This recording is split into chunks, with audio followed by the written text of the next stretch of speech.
You're the sovereign one. Fear is something that needs to be obeying you, not you following what fear is trying to tell you. No, you gotta look fear in the face and be like, what up? Move out of the way. I got shit to do. Winning is not a behavior. It's all about how your system is wired up, especially in moments where you have to make extremely difficult decisions, especially high stake decisions, right? When you're about to make a very hectic investment and maybe the investment is 50K and you're just like, shit, if I make this investment, I'm only going to be left with 2K. Very high stakes decisions where your cortisol has to rise. Winners are consistently feeling this feeling and they choose to act anyway. The difference between people who do not win is that they label that situation as threatening. That feeling of threat makes them want to protect what it is that they have. So instead of expanding, they end up contracting. They urgently want that feeling of discomfort to stop. But for somebody who is in a winner's mindset, when they are in that difficult situation, they see it as an invitation to keep moving forward. They see it as something that is exciting, like a challenge or a game that you're about to enter, and you have to figure out how you can win. That is the difference between the two people. Both of these people's cortisol is going up, so they are very stressed, but their relationship to stress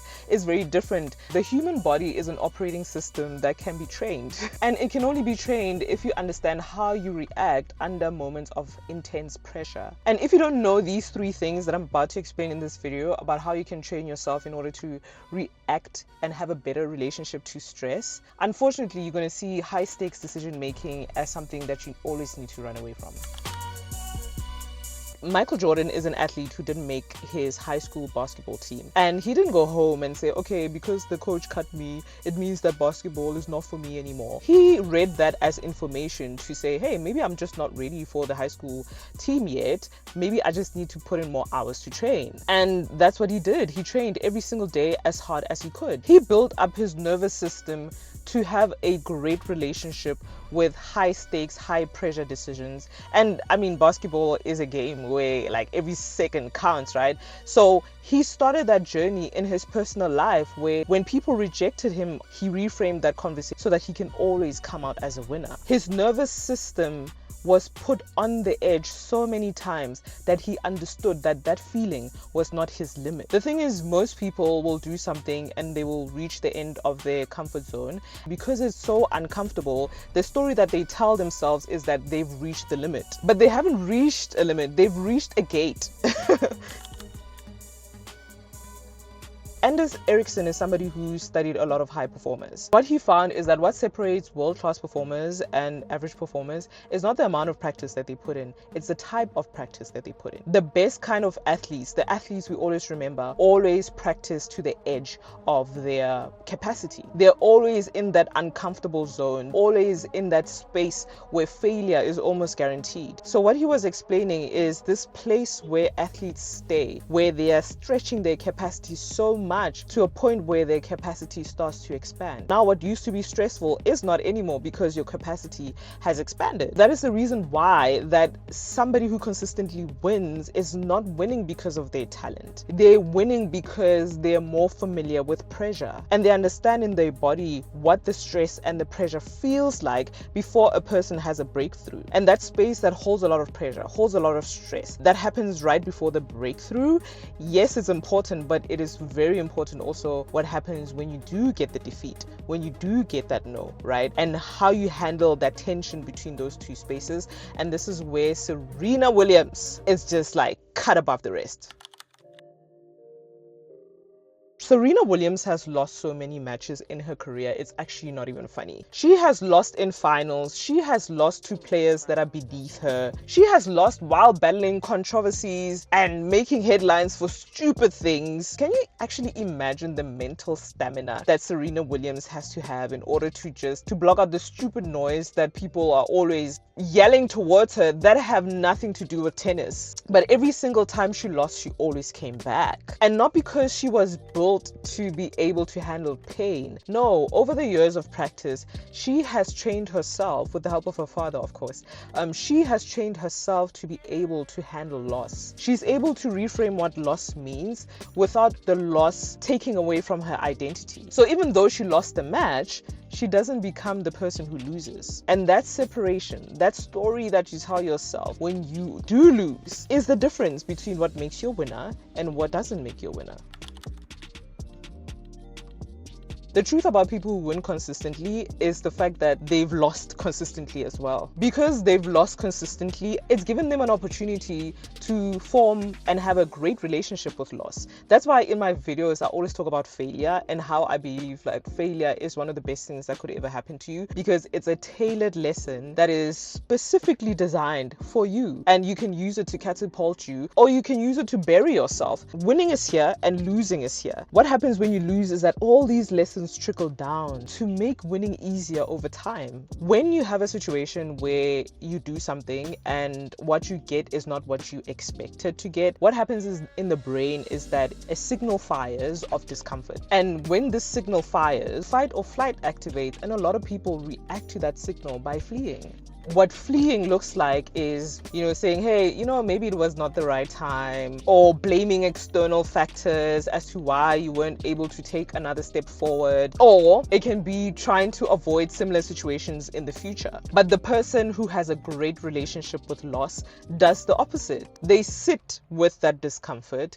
They try to decipher and read that discomfort, and then they take that information, they update their mind, and then they make the next decision, and then they try again. But this time they're trying again with an updated operating system, with new information. The person accumulates great information about themselves via every failure. Every failure literally makes them better and better as they go. And the person who avoids loss gets nothing because they're never trying, because they're too scared. And that's why they stay where they are. When you don't push against the world and the world doesn't give you any feedback, you're gonna have a growing fear against uncertainty and against high stakes situations in life, because you are not familiar with the texture and the feeling of being in high pressure, tense, scary, stressful situations. The thing about fear is that the only way that it can disappear is if you look at it in the face. Fear is something that if you're not looking at it, it looks so big. It looks like a big ass monster, but once you look at it, you see how big of a coward it is, and you can only have that insight if you face the things that you fear on a regular basis. And you can't get that evidence of what fear can teach you unless you feel the fear and face it anyway. Guys, we're on a ticking clock. There's no time to be freaking negotiating with fear. You're the superior one. You're the sovereign one. Fear is something that needs to be obeying you, not you following what fear is trying to tell you. No, you gotta look fear in the face and be like, what up? Move out of the way. I got shit to do.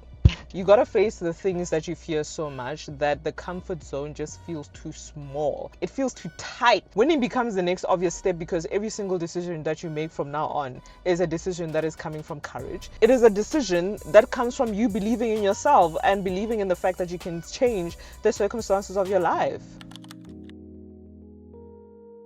Carol Dweck spent years studying how people bounce back from failure and how other people cannot bounce back from failure. And what she found is that it's not an attitude thing. It is the definition and the story that people told themselves when they failed. And the people who usually bounced back, themselves and their activity were two separate things. They saw the outcome and then they were separate from the outcome, and they were an individual who was analyzing the outcome, but them and the outcome were not one thing. And most people, what they do is that they combine the outcome and themselves. They said, I failed, and therefore that's a story of I am a person who fails. They say, I lost, and therefore that is a story that means I'm a person who loses. But a person who consistently wins maintains the gap between that outcome and themselves. There's a difference between saying I failed at this attempt and I am the person who's processing what this attempt taught me. That difference is so tiny, but it can be the difference between a person changing their life and a person staying still. The one person is defined by the outcome, but the other person just uses the outcome as information. And if you are enjoying this kind of content, guys, please subscribe. I really enjoy making this kind of content, but this kind of content takes a lot of research and it takes a lot of time. So I genuinely appreciate the support. So please, guys, it doesn't cost a thing. Just press the subscribe button and I will keep these coming. This is a channel that is building a community of people who are not defined by their outcomes and who just use their outcomes as pieces of information to help them make better decisions in the future. So if that is you, please join so that we can keep this going. Okay, let's talk about training your brain so that you have a better relationship with loss, failure, and rejection. So you have to train this at the edge, like at the gate, the sweet spot of your comfort zone where you can do the thing, but it's not so hard that you can't take one step forward, right? So you have to find whatever that sweet spot is for you and operate from that place so that you can get comfortable with that pressure and with that stress. You have to put yourself in these uncomfortable situations where you have these difficult conversations, or if you're an athlete where you practice 30 minutes more than you usually do, or if you are a YouTuber, instead of like myself right now, like I am giving myself specific targets on how often I can publish.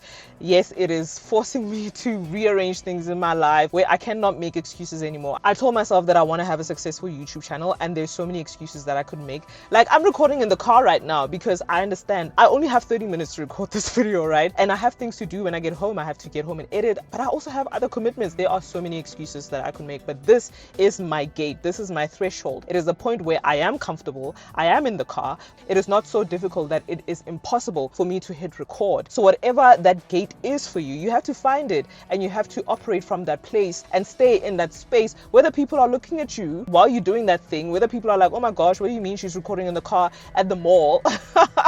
And people are saying, it doesn't matter, okay? There's so many things that you could tell yourself in order to not do the thing that you want to do. But in this case, you have to sit in that stress. You have to sit in that discomfort until this place becomes small and you expand. And whenever you have a loss, whether that loss was in the past or whether that loss is coming, you have to sit and process that loss, right? Feel the sadness, feel the anger, feel the whatever. Process it, feel it, but also try to find out the lesson that is in that loss. Before you make another decision, right? Before you pivot, before you reframe, before you move on, ask yourself these questions. What was I trying to attempt here? This outcome that I just received, what did it teach me about how far I have to go? And the next time that I try, how will that be different using the information that I've learned in this situation? Those are a few questions that you have to ask yourself, and you have to be very honest with yourself. Otherwise, this is not going to work. That kind of intelligence that can only come from loss, that can only come from failure, and sometimes rejection can only come if you are honest with yourself, and you're also okay with having constant reviews with yourself so that you can make your next step better than your previous one. If it helps, build an affirmation to help you to separate yourself from the outcome, and use that affirmation every single time to distance yourself from the outcome and your identity. For example, my affirmation is everything is an experience. Whether I win, it's an experience. Whether I don't win, it's an experience. So you can't tell yourself, oh my gosh, I failed, this didn't work, I'm a loser. No, that's not the kind of storytelling that you need to be feeding yourself. Find whatever affirmation works for you, but once you find it, tattoo that in the wrinkle of your brain, okay? And bring it out every single time the outcome that you get does not look like what you thought you were going to get. You need to do that so many times until you can feel that the outcome is not me, right? I'm participating in this game, I'm participating in this simulation, and the feedback that I'm getting is not my identity. And you doing that repeatedly is you training your nervous system to be the nervous system of a consistent winner. Winners are built, they're not born, and they do it one amazing affirmation at the right moment every single time. So to recap, the person who wins consistently is not a person who is more talented than you. They're not luckier, okay? They're not built different. They just have a better relationship to stress, especially high pressured situations, losses, failures, no's, rejections, right? When that moment of stress where the cortisol is rising up and other people choose to flee, they choose to use that situation as a lesson, and they choose to use that situation as something that expands their capacity instead of making them stay in the same place and run away. They see life as a training program, because the nervous system that is able to stay in situations like that is a nervous system that consistently wins.